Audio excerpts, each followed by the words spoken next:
الرحمن الرحیم۔ السلام علیکم ناظرین، میں ہولی بسوی پروگرام گوشہ اطلاعات میں آپ کو خوش آمدید کہتا ہوں۔ اور آج 24 فروری ہے، 12 رجب ہے اور بدھ کا روز ہے۔ پروردگار کی بارگاہ میں دعا گو بھی ہوں اور پر امید بھی ہوں کہ پوری دنیا میں آپ جہاں کہیں بھی ہوں گے صدقے میں محمد و آل محمد علیہ السلام کے خیر و عافیت سے ہوں گے۔ ناظرین، آپ کو ہمارے اس پروگرام کے فارمیٹ کا علم ہے۔ اس میں انسان کی سیاسی اور سماجی زندگی کو لے کر جو قانون وضع کیے گئے ہیں، جس کے تحت انسانی معاشرہ سانس لیتا ہے، زندگی گزارتا ہے، اس میں دنیا میں کتنے مختلف قسم کے سسٹم وائز ہیں، ان کے اوپر ایک مدلل اکیڈمک جو ہے وہ بحث کا سلسلہ جاری و ساری ہے۔ اور امام زمانہ روحی و ارواحنا الفدا جب تشریف لائیں گے تو وہ کس نظام کا احیا کریں گے اور وہ قرآنی اور الہی نظام کن سطور کے اوپر، کن خطوط کے اوپر مشتمل ہوگا، ان تمام چیزوں کے اوپر بات ہو رہی ہے۔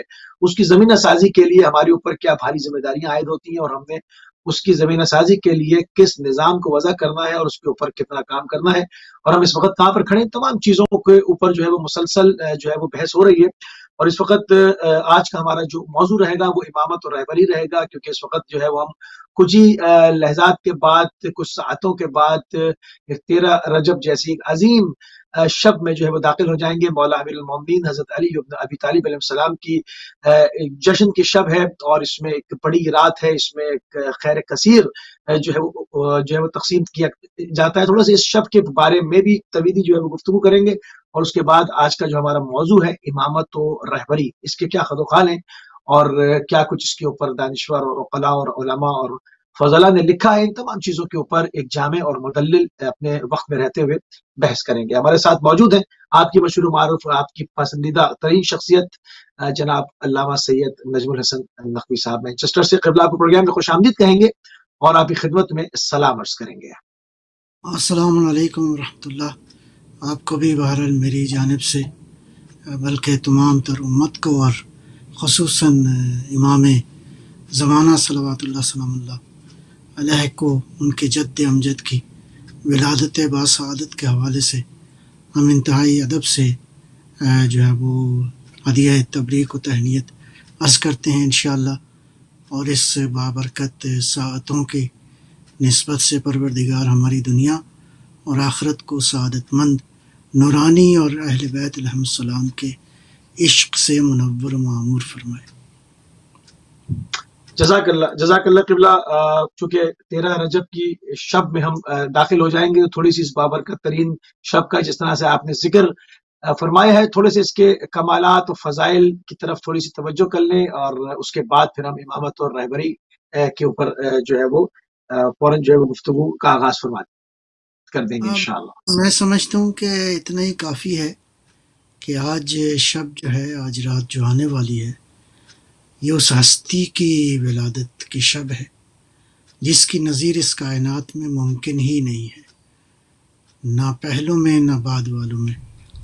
وہ ہستی جس کو بہرحال اہل اسلام مولائے کائنات کہتے ہیں، وہ ہستی جو پیغمبر اکرم صلوات اللہ سلام اللہ علیہ کا تمام تر معانی میں جان نشین ہے۔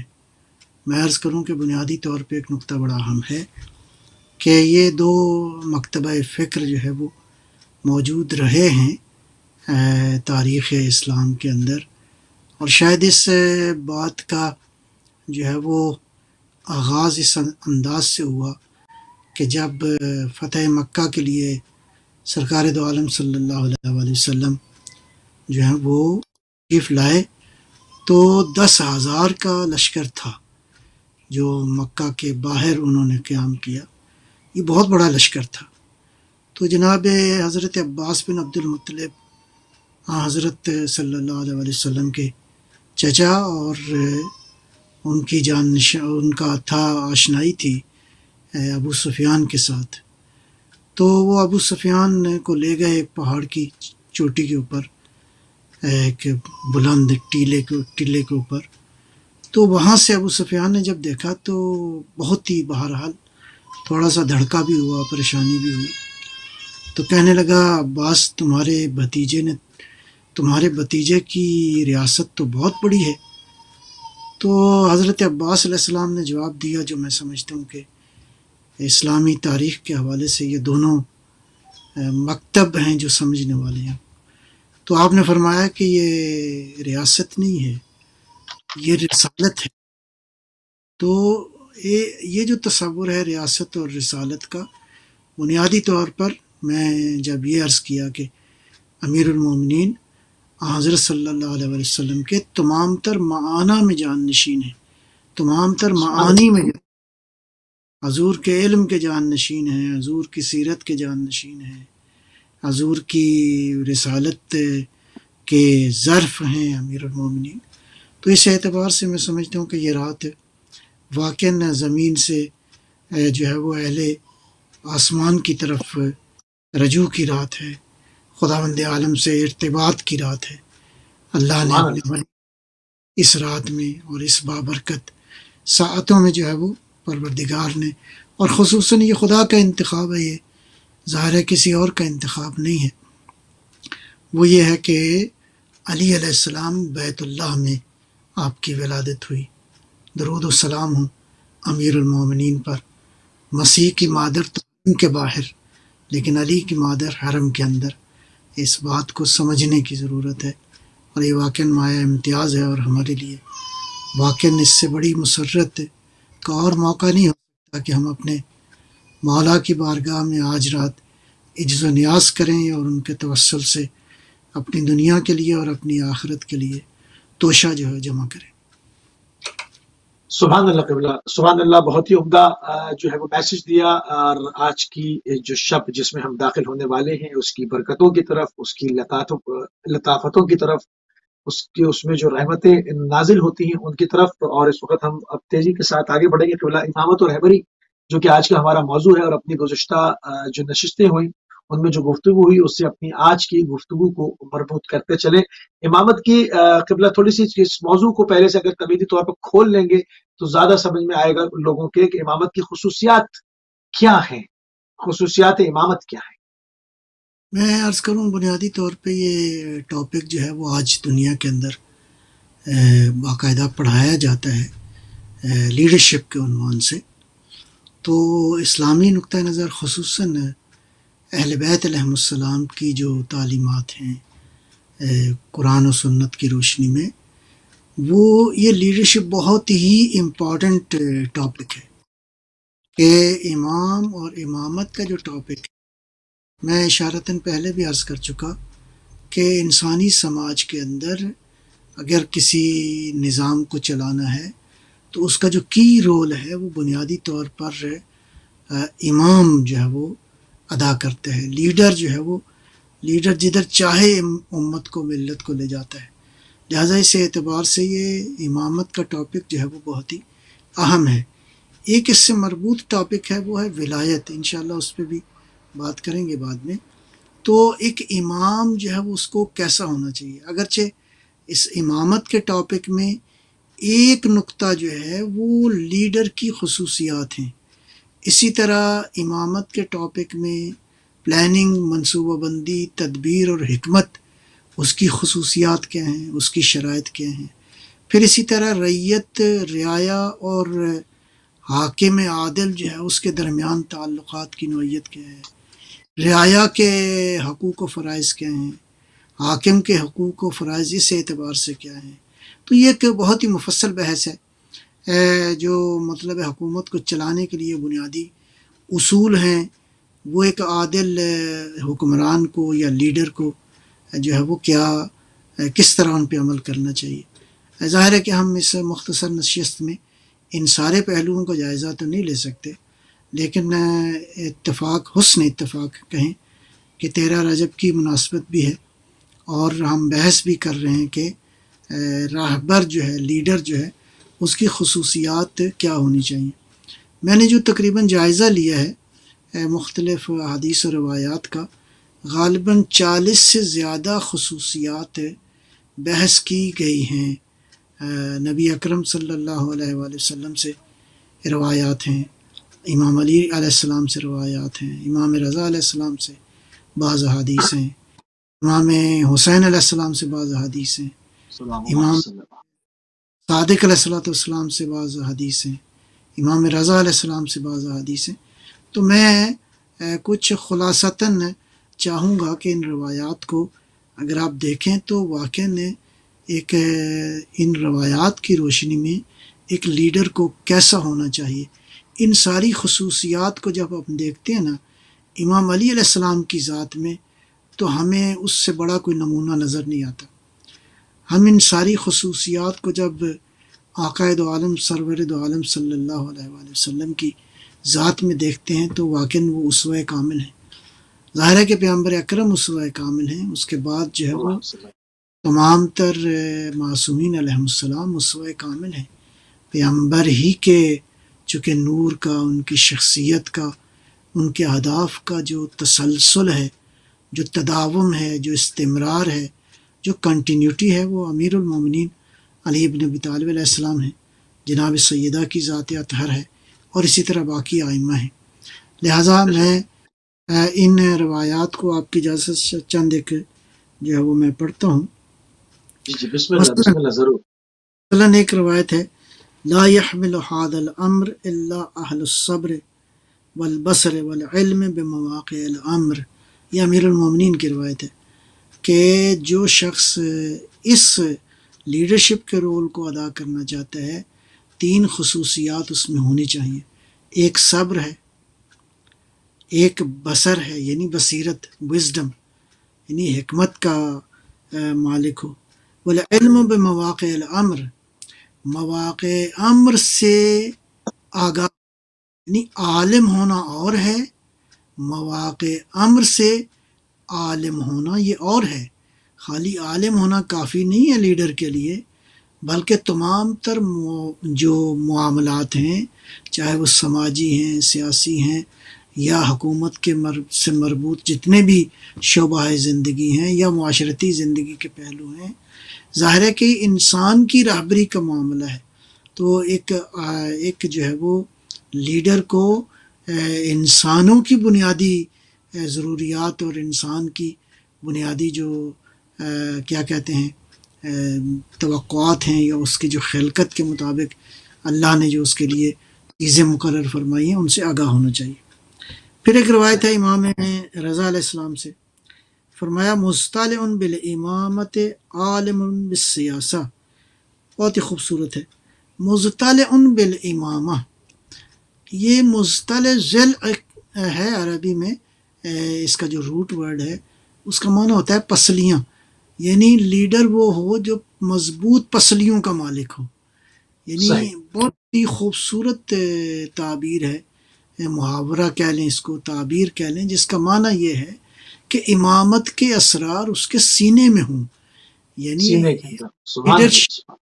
لیڈرشپ کی جو صلاحیت ہیں اس میں پوری طرح وہ آگاہ ہو اور قوی ہو، یعنی پسلیاں مضبوط ہوں، یعنی گویا اسرار امامت کو پوری طاقت کے ساتھ۔ بہت خوبصورت بات ہے، بہت خوبصورت بات۔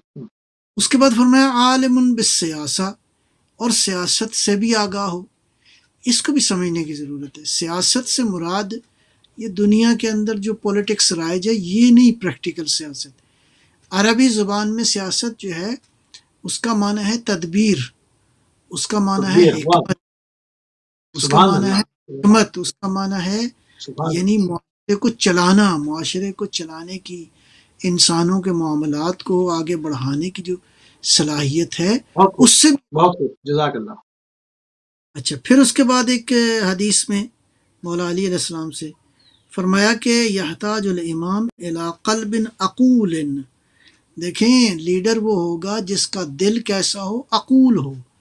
عقول جو ہے وہ ایگزیجریشن کے لیے استعمال ہوا ہے یہاں پہ، عقل سے عقول، یعنی اتنی زیادہ عقل ہو کہ اس کا قلب جو ہے معارف الہی سے منور ہو، یعنی ایسا دل ہو جو صحیح فیصلے کرتا ہو، ایسا دل نہ ہو جو میرا مطلب ہے کوئی اس کا غیر المغضوب علیہم ولا الضالین والی حالت نہ ہو، کبھی ادھر گرتا ہے کبھی ادھر گرتا ہے، نہیں، دل گردہ اس کا جو ہے وہ صاحب عقل ہو۔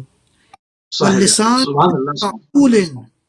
قول، یہ بھی اسی طرح صیغہ مبالغہ ہے، ایسی زبان کا حامل ہو، ایسی زبان رکھتا ہو کہ وہ زبان شیرین ہو، وہ زبان فصیح ہو، اس کے الفاظ کے جملے جب گفتگو کرے تو لوگوں کے دلوں میں اترتے جائیں۔ سبحان یقین اللہ۔ کریں آپ یہ خوبیاں ہم نے دیکھی ہیں اپنی آنکھوں کے سامنے. مثلا امام خمینی کی ذات رضوان اللہ تعالی علیہ ایک بڑی مثال ہے. تو وَجَنَانٍ عَلَىٰ اِقَامَةِ الْحَقِّ سَعُولٍ، اللہ اکبر. جنان ایک لفظ استعمال ہوتا ہے. ایک تو انسان کے یہ جو اعضاء و جوارے ہیں یہ جو ظاہری ہیں، ایک جو باطنی انسان کی طاقتیں ہیں ان کو جوانح بھی کہا گیا ہے، لفظ جنان بھی استعمال ہوا ہے. یعنی اندرونی طور پر، روحانی طور پر، عقلی طور پر، فکری طور پر، جو اندرونی طور پر اتنا مضبوط ہو کہ حق کو قائم کرنے میں جب فرض کریں حملہ آور ہو تو غالب ہو. غالب ہو، الغالب علی سبحان اللہ، کل غالب، یعنی یہ تو صفت واہ، ولا امیر سبحان اللہ، المومنین الغالب علی کل غالب، یعنی اندرونی بیرونی جو شیطانی طاقتیں ہیں ان پر غلبہ کی صلاحیت رکھتا ہو، وہ لیڈر ہو سکتا ہے. اللہ، اچھا، پھر اس کے بعد حدیث میں فرمایا عقل الدین. ہاں، یہ وہ لوگ ہوتے ہیں جو دین پہ تعقل کرتے ہیں. دیکھیں ایک علم ہے، ایک مرحلہ ہے عقل. اس کو تھوڑا سا میں ذرا عقل، اس کو فرق ذرا میں عرض کرتا ہوں.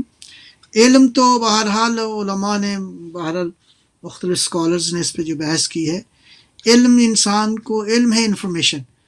علم جو ہے وہ انسان کو مختلف طریقوں سے حاصل ہوتا ہے. مثلا حواس خمسہ سے انسان علم حاصل کرتا ہے، مثلا ہسٹری سے انسان علم حاصل کرتا ہے، مثلا فرض کریں مشاہدے سے، تجربے سے، بزرگوں سے، واقعات کو دیکھنے سے. یہ علم کے مختلف سورسز ہیں، مختلف جہتوں سے حاصل ہوتا ہے، صحیح. علم حاصل ہوتا ہے. یہ علم کا حصول جو ہے وہ انسانی وجود کے اندر، اس کی تعریف یہ ہے حصول صورت الشیء، یہ کسی بھی چیز کی جو آپ کے وجود میں، آپ کی عقل میں، آپ کے ذہن میں، آپ کی روح پہ جو نقشہ بنتا ہے، یہ انفارمیشن ہے. عقل جو ہے اس سے اگلے مرحلے میں ممکن ہے فرض کریں آج ایک یہ جو ہمارے بچوں کے پاس آج تو بہرحال ایک آج کے دور کی ایک ضرورت بن گئی ہے، یہ جو ہارڈ ڈسک ہم اس کو کہتے ہیں، اس کے اندر کتنی آپ انفارمیشن ڈال سکتے ہیں. مثلا گیگا بائٹ سے آپ آگے نکل جائیں تو ٹیرا بائٹ ہے، اس کے بعد بہرحال اور بھی پیٹا بائٹ ہے، یہ وہ تو اتنی انفارمیشن. لیکن یہ جو ہارڈ ہے یا فرض کریں ایم پی ہے، فرض کریں جو اس طرح کے ڈیوائسز ہیں، ان کے پاس عقل کی صلاحیت نہیں ہے. عقل ہے بنیادی طور پر ان معلومات کو، ان انفارمیشنز کو کی جو پروسیسنگ ہے، یعنی ان معلومات کو ملا کر کسی نتیجے تک پہنچنا، اس کو عقل کہتے ہیں. لہٰذا اس حدیث کے اندر جو یہ چیز وصف بیان کیا گیا ہے، لیڈر وہ ہوتے ہیں جو عقل الدین، دین کے بارے میں عقل رکھتے ہوں. اس کا مطلب ہے پہلا مرحلہ ہے دین کے بارے میں علم رکھتے ہوں، اور دوسرا عقل کی صلاحیت بھی رکھتے ہوں. پھر آگے فرمایا سبحان اللہ، عقل، ہاں، عقل وعایتن و رعایتن. یہ عقل کیسی ہے؟ اس کے ساتھ دو کنڈیشنز ضروری ہیں کہ بہت وہ خوبصورت شخص بات. عقل رکھتا ہے، لیکن عقل وعایا یہ تقریباً ظرف کا معنی دیتا ہے. یعنی ایسی عقل ہو جس میں یہ شخص گندھا ہوا ہو، سمجھدار ہو، بابصیرت ہو، فقیہ ہو، ہر معاملے کی گہرائی کو جانتا ہو. لا فہیم، عقل، لا عقل سماع و روایت. تو عقل جو ہے وہ وعایا ہو اور رعایا ہو. رعایت کرنے سے ہے، یعنی اس عقل کا محافظ بھی ہو، یعنی اس عقل کا نگہبان بھی ہو. بعض اوقات عقل ہوتی ہے اور انسان نگہبانی نہیں کرتا، اور وہ عقل جو ہے انسان کو ڈائیورٹ کر دیتی ہے، انسان کو ڈائیورژن کی طرف لے جاتی ہے، انسان کو منحرف کر دیتی ہے. لہٰذا ایسی عقل ہو. اور آگے دوسرا فرمایا لا عقل سماع و روایت. ایسی عقل نہ ہو جو خالی سنی ہوئی ہے اور اس کو انسان آگے نقل کر دیتا ہے.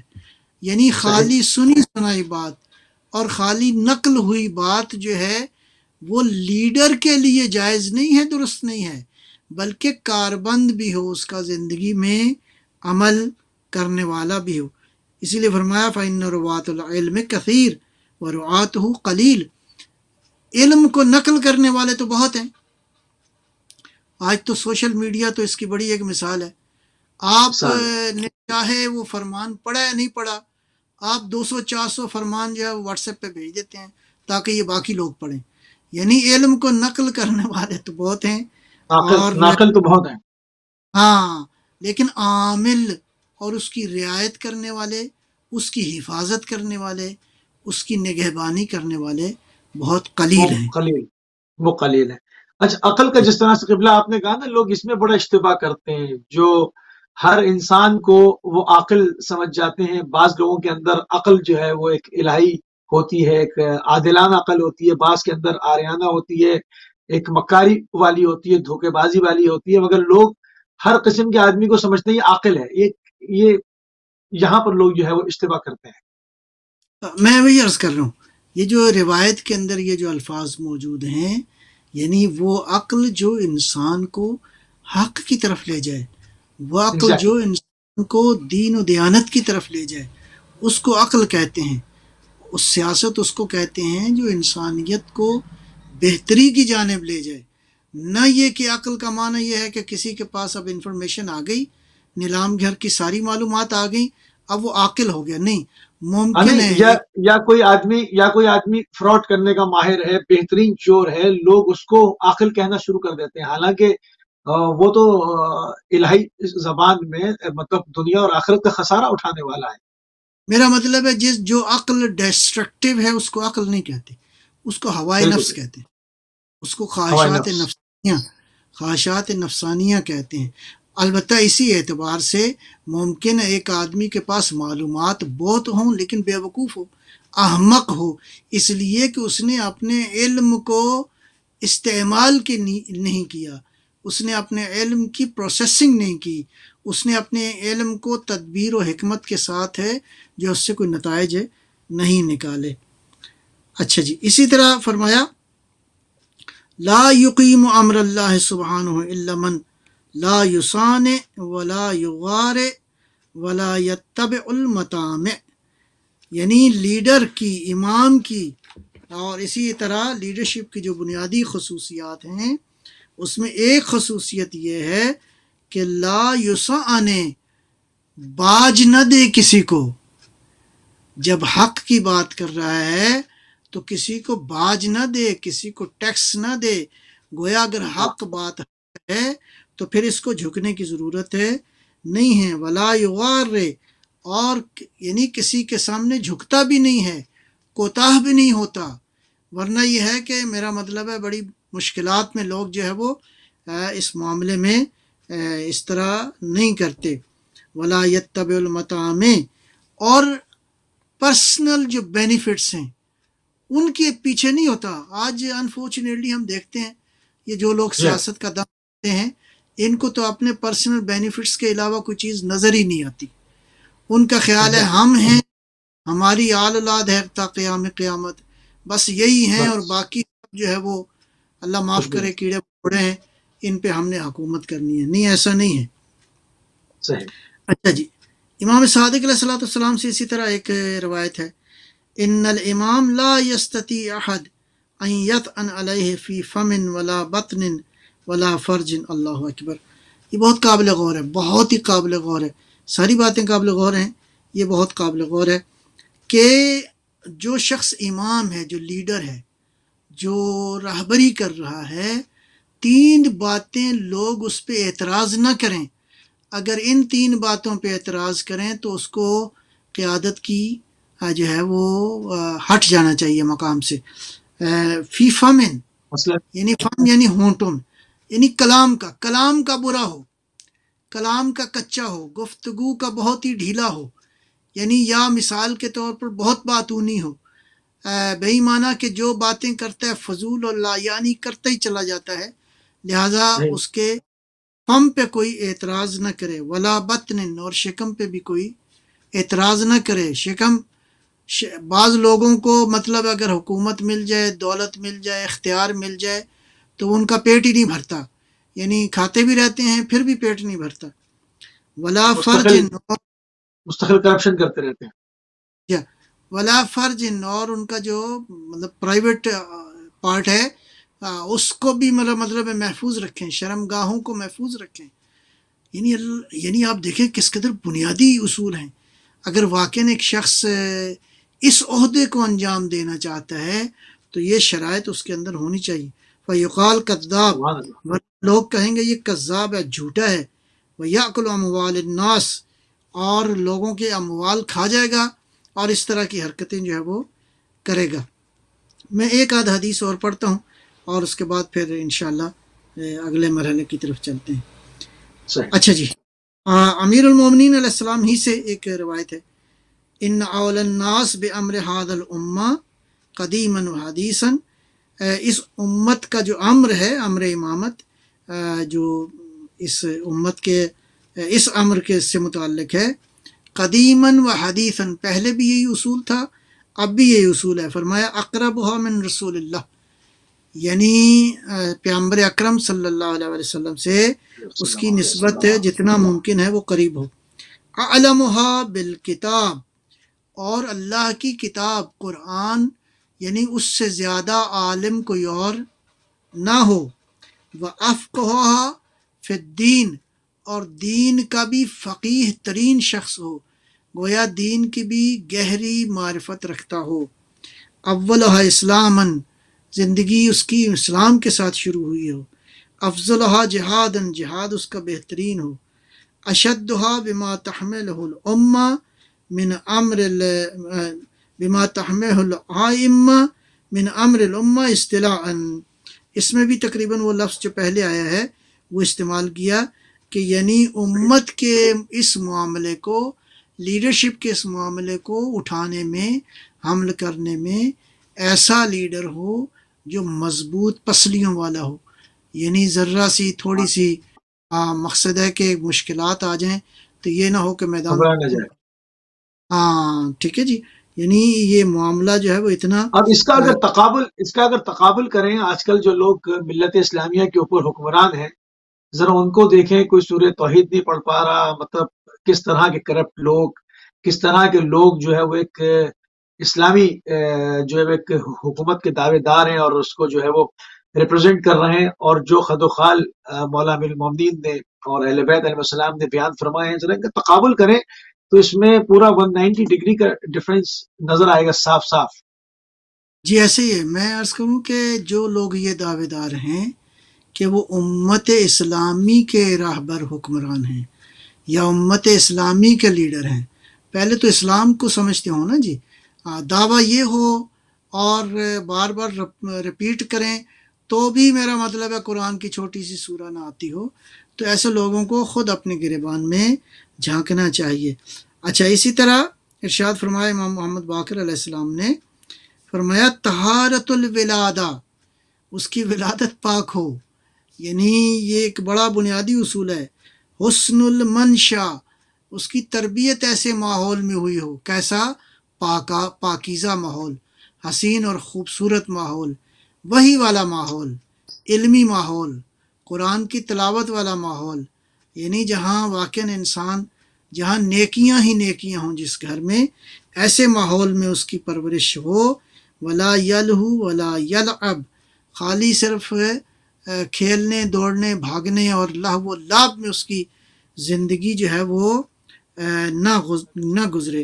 لہٰذا بہرحال میں اگر ان چند ایک احادیث جو میں نے آپ کی خدمت میں عرض کی ہیں، ان کی روشنی میں دیکھا جائے تو جو امت اسلامی، یا فرض کریں اگر ہم اس کو ایک وسیع تناظر میں، ایک براڈر اسپیکٹرم میں اگر ہم دیکھنا چاہیں کہ جو لوگ یہ خواہش رکھتے ہیں کہ ساری انسانیت کو انہوں نے لیڈرشپ کا جو ہے وہ دینا ہے، اور اللہ تعالیٰ کا وعدہ ہے کہ ہم ان مستضعفین کو لیڈرشپ کا رول دیں گے.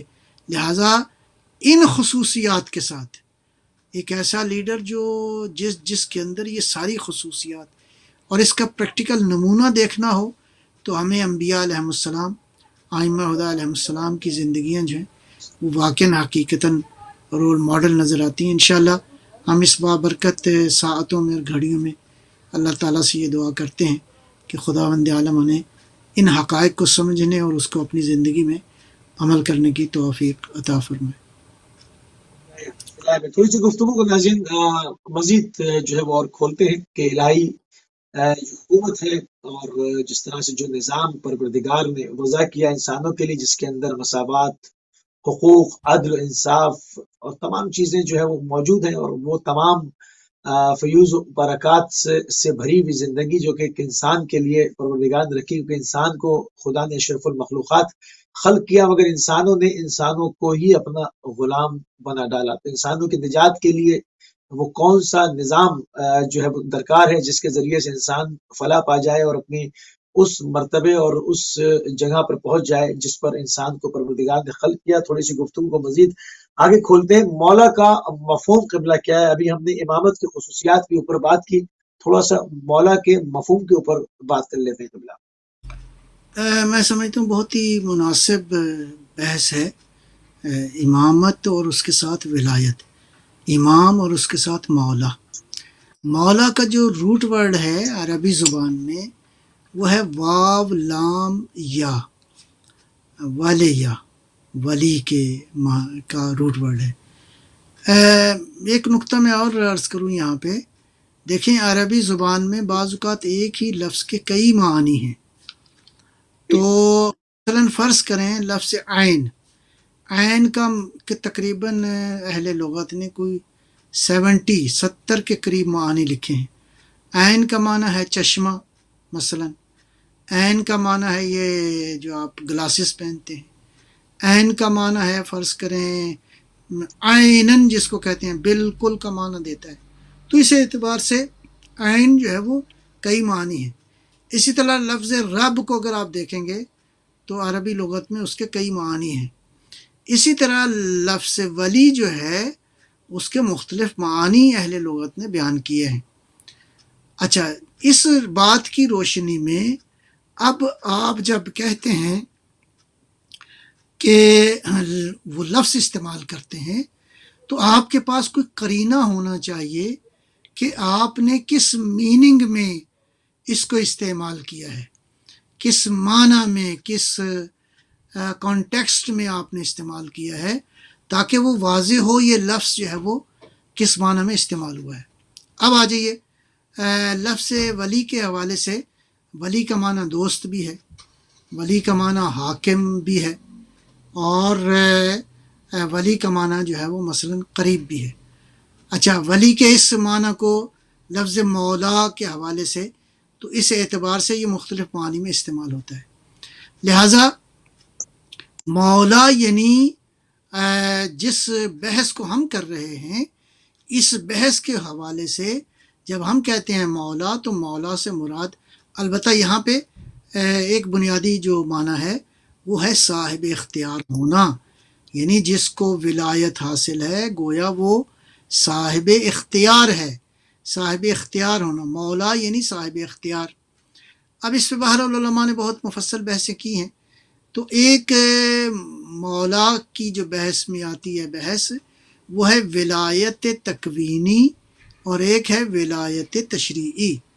ولایت تکوینی کا تعلق جو ہے وہ عالم بالا کے ساتھ ہے، وہ اللہ اور اس ولی کے ساتھ معاملہ ہے، اس کا ڈائریکٹ انسانوں کے ساتھ ہے، اس طرح کا کوئی لین دین نہیں ہے۔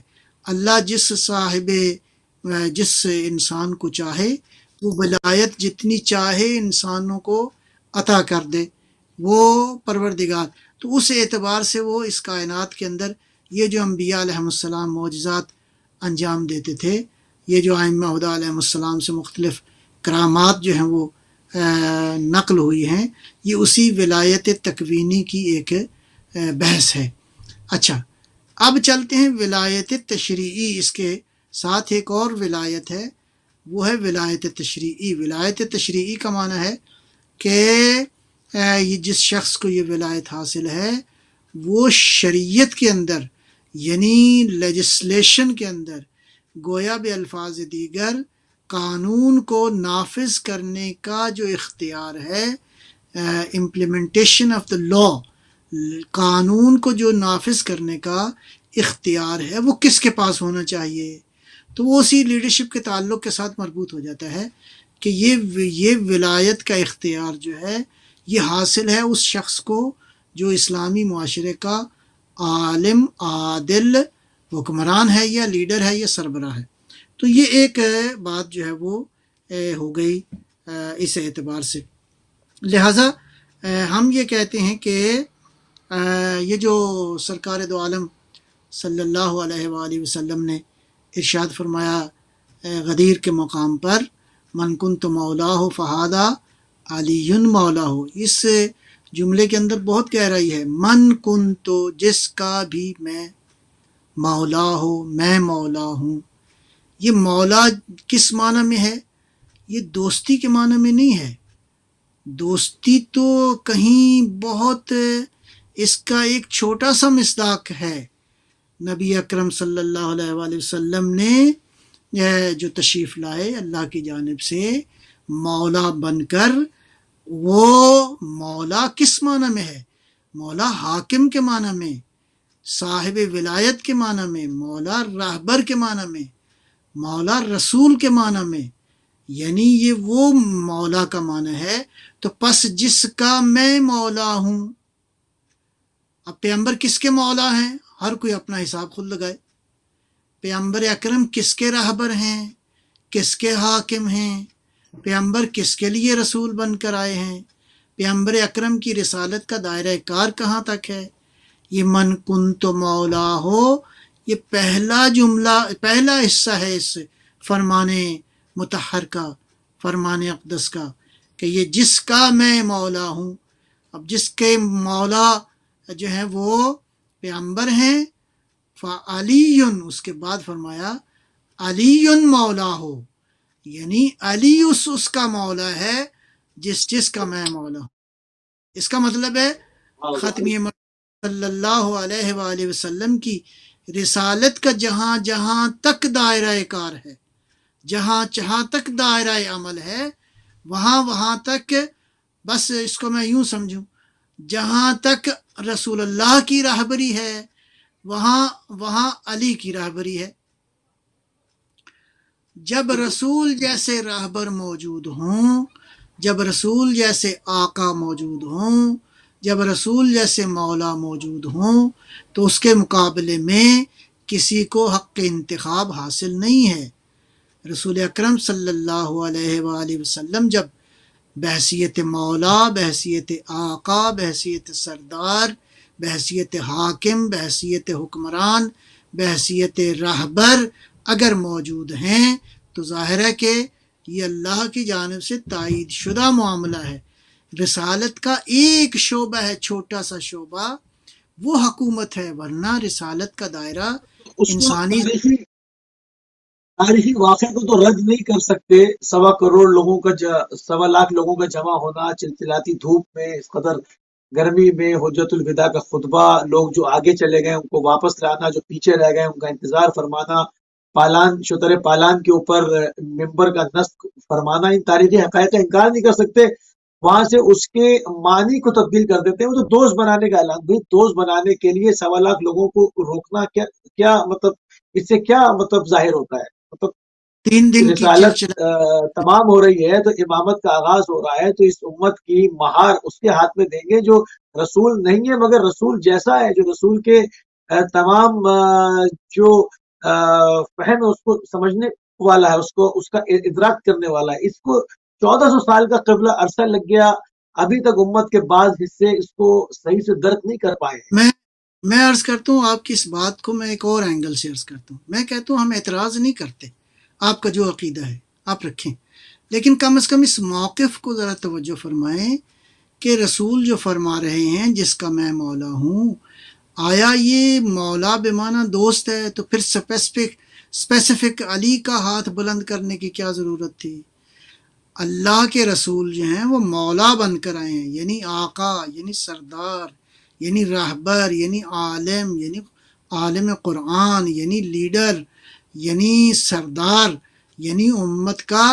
اب یہ تو بات طے ہے، یہ تو سارے ہی اس کا انکار ہرگز نہیں کریں گے کہ جب رسول اکرم بحیثیت مولا موجود ہیں، آیا ان کے مقابلے میں کسی کو ووٹنگ کا حق حاصل ہے یا ان کے مقابلے میں کوئی الیکشن کمیشن بنے گا یا نہیں بنے گا؟ نہیں بنے گا۔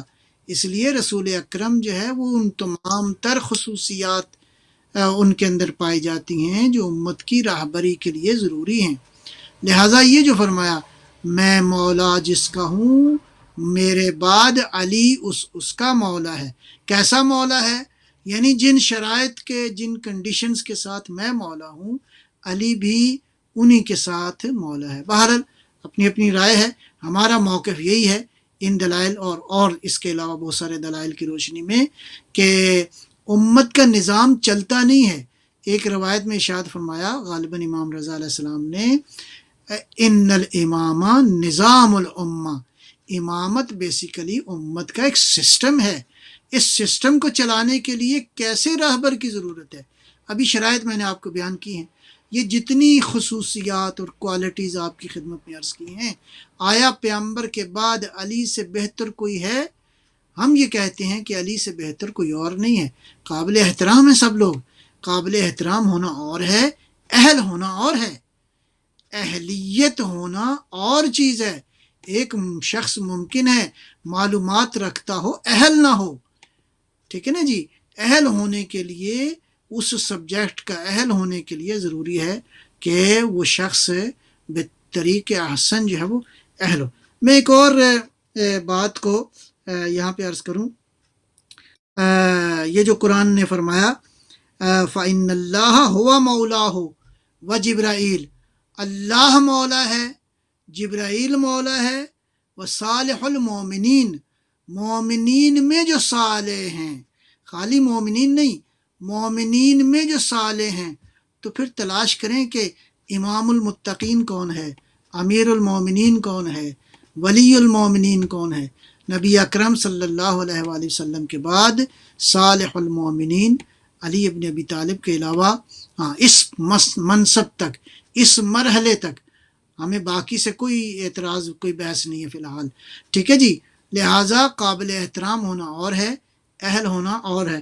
میں یہاں پہ اگر آپ اجازت دیں تو کچھ 3 شعر ہیں مولانا روم کے، اور بڑے خوبصورت شعر ہیں فارسی کے، میں ترجمہ کرتا ہوں۔ زن سبب پیمبر با اجتہاد، نام خود و آن علی مولا نہاد۔ پیغمبر اکرم نے اپنی دانش کے مطابق اپنے آپ کو بھی مولا کہا اور علی کو بھی مولا کہا۔ اچھا آگے سنیے، آگے فرماتے ہیں گفت ہر کس را من مولا و دوست، ابن ام من علی مولا یہ اوست، میں جس کا مولا اور دوست ہوں۔ مولانا روم نے بھی یہاں 2 لفظ استعمال کر دیے۔ وہ فرماتے ہیں کہ پیغمبر نے فرمایا جس کا میں مولا بھی ہوں، جس کا میں دوست ہوں، میرے بعد علی اس کا مولا اور دوست ہے۔ کیست مولا یہ آن کہ آزادت کند، بند رقیت زپایت بر کند۔ مولا تیرا کون ہوگا؟ تیرا مولا وہ مولا ہے کہ جو تجھے آزاد کرے، آزادی عطا کرے، جو تجھے بند رقیت سے آزاد کرے، یعنی غلامی کے توق جو توڑ دے، جو توڑنے کی طاقت رکھتا ہو، وہ تیرا مولا ہے۔ اور اگر قرآن کریم کو آپ دیکھیں تو قرآن کریم نے بڑا واضح اصول دے دیا، اللہ ولی الذین آمنوا یخرجہم من الظلمات الی النور، اللہ ولی ہے صاحبان ایمان کا۔ اچھا اس کا مطلب ہے ولایت کا تعلق صاحبان ایمان کے ساتھ ہے۔ اس کی وجہ کیا ہے؟ ولایت گویا ہم جس کو مولا مانتے ہیں اپنا اختیار اس مولا کو دے دیتے ہیں۔ جب مولا کو اختیار دے دیتے ہیں تو اللہ کس کا ولی ہے؟ اللہ ولی الذین آمنوا، اللہ صاحبان ایمان کا ولی ہے۔ یخرجہم من الظلمات الی النور، اس ولی کا کام یہ ہے کہ جو تمہیں ظلمتوں سے نکال کر نور کی طرف لے جاتا ہے۔ تو اب ولی کا فنکشن بتا دیا۔ مولا کون ہوگا؟ جو ظلمتوں سے نکال کر نور کی طرف لے جائے۔ اس کا مطلب ہے مولا وہ ہوگا جو نور ہو، جو نور ہو انسانوں کو نور کی طرف لے جائے۔ لہٰذا مولا کو اس عنوان سے سمجھنے کی ضرورت ہے۔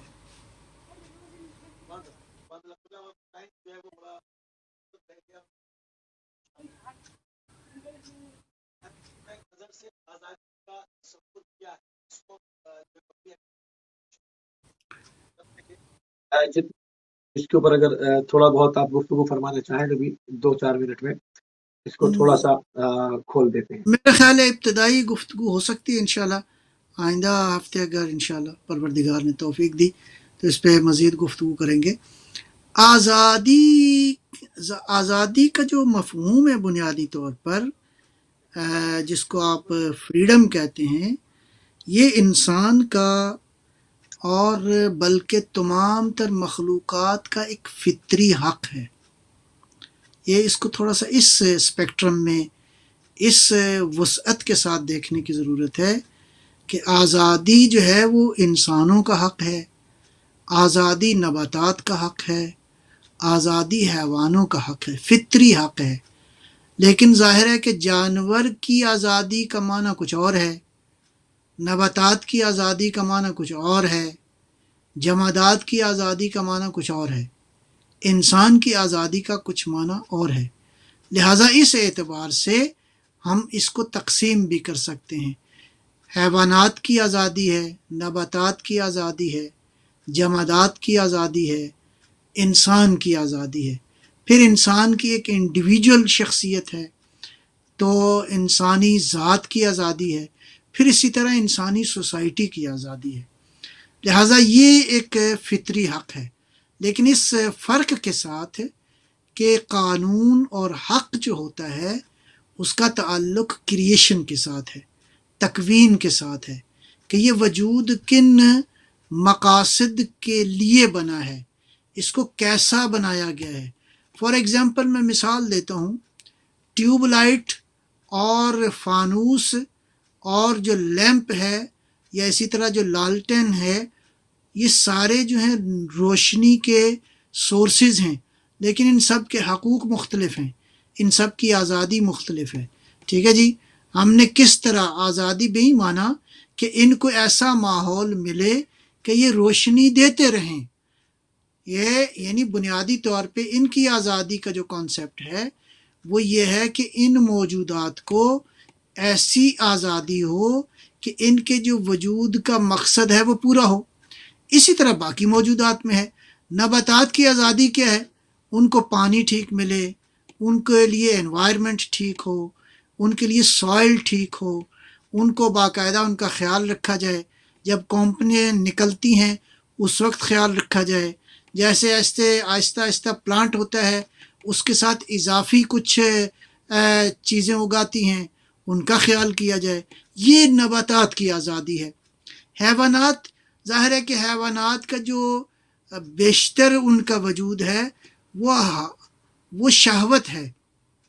وہ اللہ نے ان کے وجود کے اندر زیادہ تر مثلا شہوت کا پہلو خالق نے رکھا ہے، اور اس کے مطابق وہ اپنی نسل بھی آگے بڑھاتے ہیں. اگرچہ حیوانات میں ظاہر ہے کئی قسمیں ہیں، پرندے ہیں، فرض کریں جانور ہیں، فرض پر زمین پہ چلنے والے ہیں، رینگنے والے ہیں، وہ اعلیٰ حاضر القیاس. تو ایک جانور کی زندگی، مثلا فرض کریں ایک شیپ کی، ایک لیم کی زندگی کیا ہے کہ اس کو کھانا اچھا ملے، اس کو انوائرمنٹ اچھی ملے، اور جب ضرورت ہو تو انسان ہے اس کو اللہ کی راہ میں ذبح کرے اور وہ گوشت جو ہے استعمال کرے. لیکن انسان کی آزادی کو اگر آپ نے بحث کرنا ہے تو دیکھنا پڑے گا کہ انسان کی خلقت کیا ہے. اللہ معاف کرے، انفارچونیٹلی آج کے انسان نے یہ سمجھ لیا ہے کہ انسان کی ضروریات اور حیوانات کی ضروریات میں کوئی فرق نہیں ہے. صرف ایک فرق ہے کہ حیوان اور اینیملز جو ہیں وہ ٹولز نہیں بنا سکتے، انسان جو ہے وہ ٹول بنا سکتا ہے. کیا کم قیمت لگائی ہے ان لوگوں نے انسان کی یہ بہت ہی کم قیمت ہے، ایسی قیمت کہ جس کے مقابلے میں کہا جائے کہ سوائے افسوس کچھ اور نہیں.